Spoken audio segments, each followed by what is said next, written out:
Cicadastone, Future Echoes, 12 tracks, 60 minutes, the third studio album from the Melbourne band, released May 2024 via X Music. Produced by vocalist, guitarist Matt Robbins at his Colour Sound Studios, at least 3 singles have been released from this one, including In the Crossfire and Last in Line. This album has been in the works for a while now, with the last album, Cold Chamber, being released in 2021. This one also sees the band with a lineup change, with Ethan Robbins coming in on the drums. We've had a lot of love for this band over the years, especially since their debut album Chance Collide in 2016. So basically, long story short, we've been waiting for this. We've been hoping for it and all that kind of stuff, and been following this band closely for a while. So it's time to see if this one lives up to it, because this is, in all these sessions, we have a captain's pick, and this is our captain's pick session, our album for this session. So we've deliberately gone out of our way to go over it. Let's see how he went with it. Jeff, your thoughts on Cicadastone, Future Echoes? Sure. So Cicadastone, Future Echoes, obviously came up May 31st. And now I've said from my very first time hearing them, which was a number of years back, I recently said that I thought that they put the sick in Cicadastone, because these guys are fucking sick. Look, their new album, Future Echoes, is a gem of an album that rewards with each listen. And I've listened to it, I don't know, 4 or 5 times now, and I really, really like the album. Throughout this album, there's a terrific blend of acoustic with electric, which is nice. They somehow blend it in there. And sometimes when you think you're getting electric, if you listen very carefully, you'll hear there's an acoustic playing as well, which is nice. And it's blended perfectly. I think what I like most about this band is that they write dark music that is somehow yet uplifting at the same time in some ways. I'm not sure. Well, I'm not sure how they do that, because it's rare. It's rare, and it's unlike anything I've ever heard from anyone. Now, this album appeals to whatever mood you're in as well, and that's cool about it. But there is a darkness that pervades the surface, but it's only when you listen to the lyrics that you understand that the darkness can actually give way to the light if you let it. And I've heard it said that some people will note that there's a musical quality that exudes from the band that is reminiscent of Alice in Chains. And I would be remiss if I didn't mention that. But I think it's a bit unfair because, the band is more than that. But having said that, it's not completely unfounded. It's there. No, and the band will tell you that as well. Absolutely. And you can hear these vocal harmonies that will remind you of Alice in Chains. But having said that, Cicadastone does their best to leave their own mark upon the music that they create. Vocal harmonies from the brothers Matt and Mark Robbins, they do have a distinct vocal quality, but that's probably more because they are brothers and they have inherent similarities. And so that being said, the band finds a way to deliver a modern take on the 90s grunge sound, which is a bit unique in today's overcrowded music scene, where too many bands are content on sounding exactly like their modern musical contemporaries. I think it works, and it's a welcome breath of fresh air. I think it's great.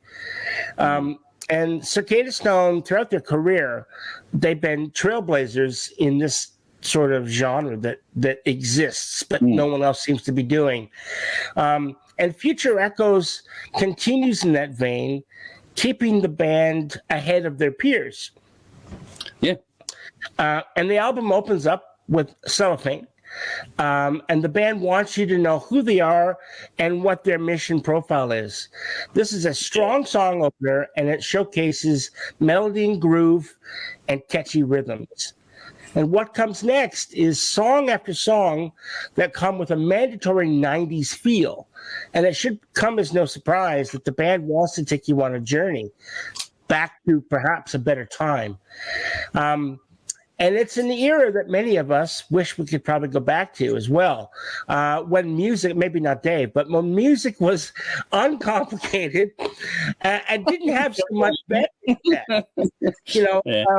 It was a simpler time when life wasn't mired in computers and technology. And then when you put on Future Echoes for its hour-long runtime, Cicadastone takes us on a journey but I don't think it's into the future at all.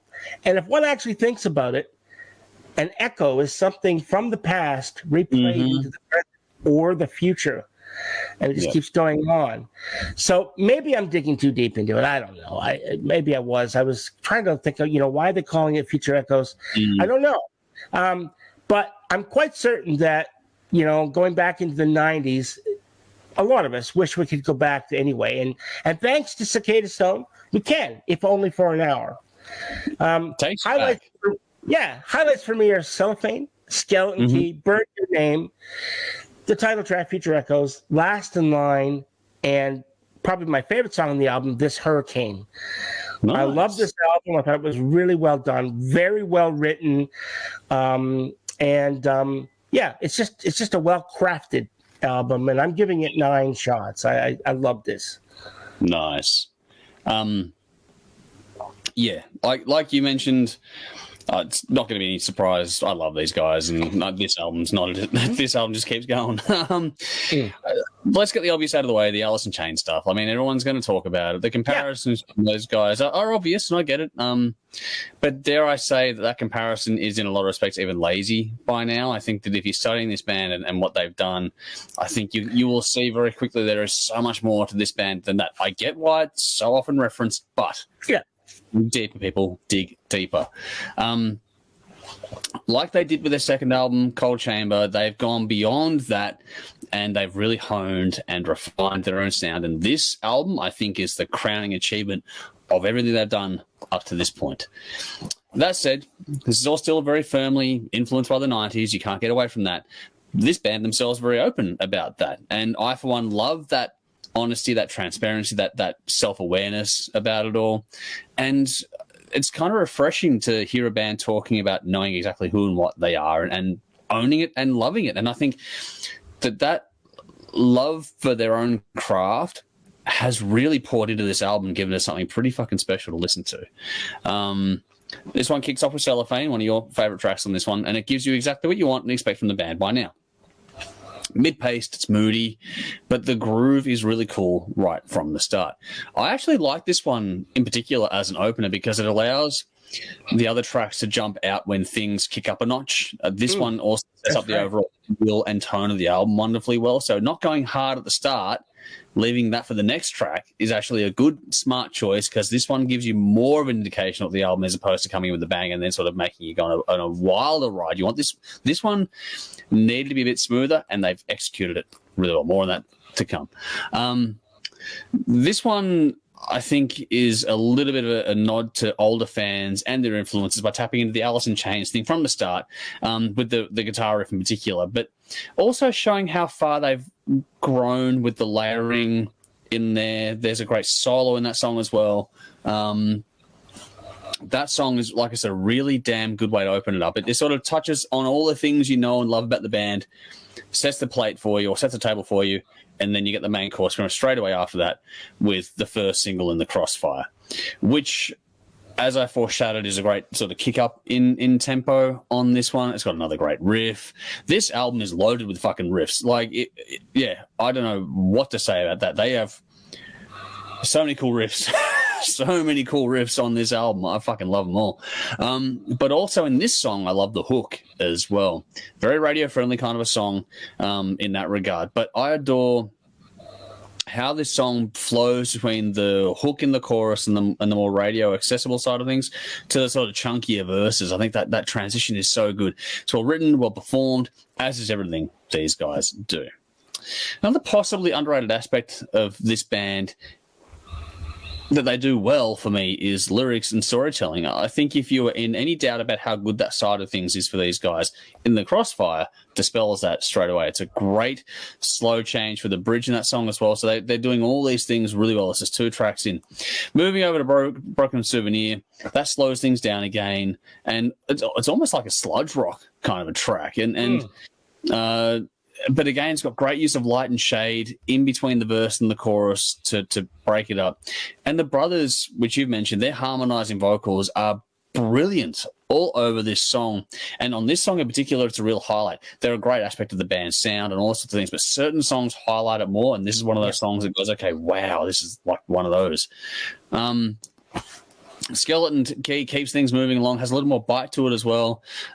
This one also has a really nice solid solo before we get into the lovely open song afterward. Oh, sorry, it's a nice solid slab of a song, I should say, before you get to the open song, Burn Your Name, which is one of your highlights again.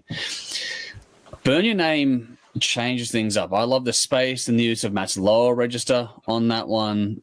I think if you're a fan of the more modern Alice in Chains, and not the classic stuff that everyone talks about, but things like Devil Dinosaurs Here and Fade, Black is Blue, all that kind of stuff.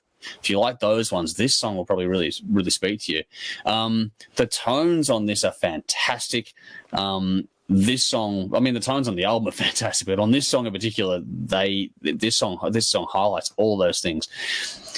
Expect nothing but a great mix, seriously, from what Matt does. I've loved his work for a while, and hearing him go from strength to strength over the time with his Color Sound Studios is fucking fantastic. But I love how clean this is, but also it's got grit, it's got dirt in it, the guitar tone in particular. But I love how it contrasts so beautifully that dirt and grit and darkness to the lush, clean tones over the top from the guitar and the vocals. And again, the sparkle they added to the acoustic guitar that you mentioned to really sort of add some texture to it all. This sounds phenomenal. This sounds great.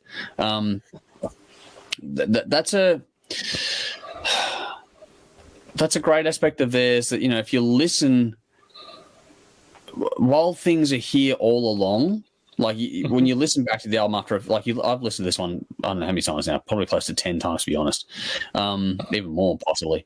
But there are aspects of this that, you know, all along the album, they've been there all along, but this track, Burn Your Name, really sort of makes you sit up and take notice of those things I'm talking about in terms of production. It's just how beautiful it is to listen to. It sounded great all along, but when that song comes in, you sit back and go, oh, wow, hang on. It's like that moment the light bulb goes off and then you listen to it again afterward, and it's like, not that you needed it, but it just gives you that extra appreciation for what they've put together sonically here. Especially that song again, going back to it, the way it goes into its crescendo, fuck, I love the way it builds up sonically, and the layering of little vocal lines in there too. Like, there's so much attention to detail. But then after that, I'm sort of building up here, because I think this all leads to what is not only a highlight on the album, but I think a highlight of their career to date with the title track, Future Echoes. Even thinking about that song is a wow moment for me. Again, the space is glorious, as are the tones. I love the little extra snap in the drums there. Great EQ touch on that one. Again, contrast, light, shade, all those things. It's all there. But then you get this goosebump, almost tear-inducing chorus. Take a bow, guys. Genuinely take a fucking bow. That song is stunning. It could be, and probably will be, one of my songs of this year already. Where it's placed on the album as well, how things are set up around it before and after, it's just chef's kiss. Like, my God, what a song, what a moment. Great lyrics. I love the emotive weight in the song and the delivery. It's a definite ballad, but it leans into adding weight to the chorus. That's so damn well done. Yeah. Just listen to it. The price of entry is worth it alone for that song, as far as I'm concerned. It's such a moment in time. Wow. Like, I've listened to everything they've done and stuff outside of Cicadastone, and this is, for me, fuck, what a moment. I'm so glad I got to hear it just for that alone. It's hard to follow on from that song, but you got to keep going, and they do a great job, though, with Shadows in an Empty Room up next. That brings a little more light to things, to listen in particular after the weight and the emotive impact of the previous track. It's, again, a slower song that is still emotive, but it's a much lighter feel overall. It's got a bit more air to it. It allows you to sort of come down gently while still processing the previous song, but enjoying another good song as well. So it keeps you engaged, keeps you with it. It's a great song on its own. All those things, where it's positioned and how it helps after Future Echoes. There's a really smart choice to put it there. And another gear change in that song toward the end as well, which is fantastic. So it just keeps things and sort of allows you to take that breath and compose yourself and continue moving on without needing to stop, if that makes sense, and lose your attention to it. Great solo in there as well, which is something I'm noticing more with this album than previous works. I know they've always done them, but this album, for me, the solos are standing out more across the board. I think that the lead work is a great step up from these guys. They've always had it, but this just feels more present, more vital to the sound and to the songs overall, and that's complementing everything really nicely. Not that it never did, but it's leaping out at my attention more, which is cool. I love how many little details there are in this album overall, and dare I say, pun intended, the colors in the sounds. I know it's Color Sound Studios, but there are definite colors in these sounds. The layering, the different effects going on.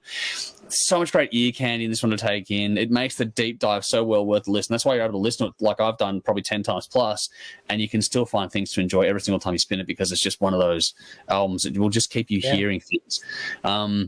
Then you go over to Last in Line, moving on, which brings sort of the grunt and the heaviness back to things, which after the last few tracks is perfectly placed. It's a great punch in that one song. The lead break is a clear accent that is so well done when it sort of punches in at the right moments. It's like just such a great little guitar lick there that just... I love that guitar. It's amazing. The tone is unbelievable. Yeah, the tone is great, and the way they've turned it up in the mix and just allowed it to really crack through was a great little bite to the song. Again, another riff that I love in that one. I love how well it's put together. These guys have stepped up in every way on this album. That song is another great choice as a single as well for me. And then Take the Fall is a great blend of the heavier and lighter sides of this band. Another great bit of groove in there as well. They've really grown on the groove side of things too. That track is a sneaky highlight. There are no flat spots on this one at all. Everything is in its place, in its home, and it feels great when you listen to it. Fear Within Our Grasp brings the sort of sludge back into things, and that droning quality that's hard to get right without being monotonous is nailed on this one. They've got this droning sound, which it's hard to do it without it being annoying, and they've smoked it. I love how the vocals were a bit more back on that track in particular. It's a nice big wall of a song that sort of again just sits in the right place on the album. And then one of your standouts, This Hurricane, slows things down, has a great sort of haunting quality to it. Again, the emotive weight all over this is fantastic, but it's cathartic, not depressing. What these guys do, like you said, is find beauty in darkness and express it so well. It's a stunning thing to do. Very few can pull it off. These guys have managed to do so for their entire career, but this album is the best yet. Then to close it all out, you got another crunchy sort of song, and for these guys, a crushing song in Whisper to My Lonely Self. And they're closing with one of their heaviest tracks. Like I said, they open with one of the more quote-unquote, not that it is, but it's a quote-unquote standard mid-tempo song for these guys. They close with one of the heaviest tracks they've probably ever done on this album. And it's a great touch, a great moment. The vocals are more forward on that one compared to the Fear Within Our Grasp. Again, the change to a lighter chorus on that one is a great moment. But this song overall is one of the heavy ones. And the drumming, Ethan, take a bow. It's fantastic. At the risk of seeming lazy, even though I've criticized it, I'm trying to avoid these comparisons. But for the first time in a long time, one of the few drummers I sit up and pay attention to is Sean Kinney. And it's a massive compliment if I compare someone to Sean Kinney, because Sean Kinney gets my attention whenever he does anything on the drum kit. I think Kinney is criminally underrated. And Ethan, on that song in particular, Whisper to My Lonely Self, has channeled something there that, not the same thing, but it has the same impact. It's a great way to wrap up a phenomenal album. It is. It's just that drumming, that snap, like, oh, wow. Like, I was like, whoa, hang on. What a way to close the album. It's a crushing song. But then that drumming was just like, fuck, that was cool. It was funny when interviewing them, though, it's like even JD, who used to be the drummer, he saw them play live with Ethan, and he was saying, why wasn't he the drummer all along? Like, he makes perfect sense. And when you listen to that song, not that nothing made sense before, it all fits perfectly, but that was like a moment where it's like, oh, wow, he arrived there. Like, that's, if that was the first song he played with the band, I don't know what the first song he played with them was, but if that was it, you'd be hearing it straight away going, okay, he's the guy, because he just, wow. It was perfect. Great way to wrap up the album. Great way to wrap up the album. I know this one appealed to everyone out there because of its genre and style and all kind of stuff, but for me, there is so much texture here. It's a tapestry of an album to explore. That's a good word, tapestry. Yeah, yes. It's a tapestry. It's littered with highlights. It's hard to choose standouts in all respects because the whole thing is so well done. For me, this is their best yet. It solidifies just how they found their own sound as far as I'm concerned. I know we've made the comparisons. They're always there, but listen to this album. It is all them. yes, there are things that go in the melting pot like every band does, but this is all Cicadastone, and this sounds and feels phenomenal. Like I said, they found their sound in a world that's loaded with this style of music, and they've found a way to stand out as well, which is brilliant to me. New label, new member, their best album yet. I really hope this gets more love out there. It's a stunning release style of music, but even if you're not, there's plenty here to take in and fall in love with. Again, check out the title track. If you hear that and it doesn't connect with you, I don't know what the fuck to tell you. This will be up there at the end of the year for me. And because we don't give the half shots anymore, you got to choose between a whole number kind of thing. I'm going to go a 9. It's almost a 10. Like it's almost a 10, but I'm going to go 9. It's Future Echoes, In the Crossfire, Whisper to My Lonely Self, and my 3 standout tracks in this one. But I fucking love this one to death. Take a bow, guys. Like I said, this is wow. Like well received, very well received. And it's not the not a 10 thing isn't anything more than I leave the 10s for the ones that I think that anyone and everyone can really get their teeth into, or it'll have enough power behind it to suck everyone into its vortex kind of thing. And it's just because of the style of music, I think that it will make it harder for some than others to get in there. Yeah, but that's right. Execution, writing, it shouldn't though. It's unfortunate. It shouldn't. But it's just the reality of the world. And so that's the only reason why I'm giving it a 9 versus a 10. If it was purely on my feeling listening to it, then it's a 10. Like, it's just that's an instinctual fucking thing. But we're both on the same page. We both gave it 9 shots at the end of the day, which is cool because we can go either way with things we listen to, which we've done on previous reviews. But, for you guys, love it to bits. Well done. And, I can't rave about it enough. So, congrats. But that's enough of us. We've waxed on about this one for a long time now, and deservedly so. But make sure you give us your thoughts out there. Check out the music for yourself, as always. Get involved in the conversation. Tell your friends about it if you like the album as well. Tell your friends about us if you like as well. Make sure you like, follow, subscribe, all the usual stuff. Check out our live streams, our TV shows, all that kind of shit as well. But this album, we both agree, Jeff, it's a phenomenal. Oh, it's fucking unbelievable. Like I said, I've listened to it 4 or 5 times. I don't know exactly how many, but somewhere in there. I listened to it yesterday, and I listened to it again today. So there's 2. And do you keep finding new things like I do? Yes. It's like it's one of those things that, like, the more you pour over it, the more things you start to hear. Yeah. And it's, as you said, it's a tapestry, and like all nice tapestries, you look at it and go, it's beautiful. But then as you stare at it, you start to see little things that you didn't know were there. And that's exactly right. Yeah. No, love it. So well done, boys. Indeed. More when you're ready. But for now, enjoy this one. Take a moment because this is a great fucking album. Well done to all of you. We're back soon with more, as always. But that's Jeff. I'm Andrew. We'll see you very, very soon. Until next time. Drink up, rock on, folks. Cheers, guys.